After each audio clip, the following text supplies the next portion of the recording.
Aku Yasmin dan ini adalah kisah macam mana aku hampir terjerat dengan Najis Fate. Weh Yasmin! Aku ada barang baik ni. Kau nak cuba tak? Aku risaunya. Apa? Cuba weh, sekali je. Weh Mia, buat ni Mia. Kau tahu tak benda ni salah? Benda ni boleh rosakkan masa depan kita, tahu tak? Aku tak nak lah. Kau sebagai kawan tak sepatutnya ajak aku ke jalan yang salah.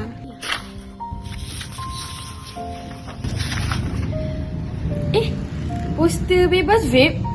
Babe, kau nak tolong aku tampal benda ni kat kelas sekolah tak? Ni boleh bagi kesedaran kat semua orang kat sekolah ni. Nak? Jom. Sekali terjebak, Susah nak patah balik. Fikir dulu sebelum buat. generasi Barani Selangor bebas vape.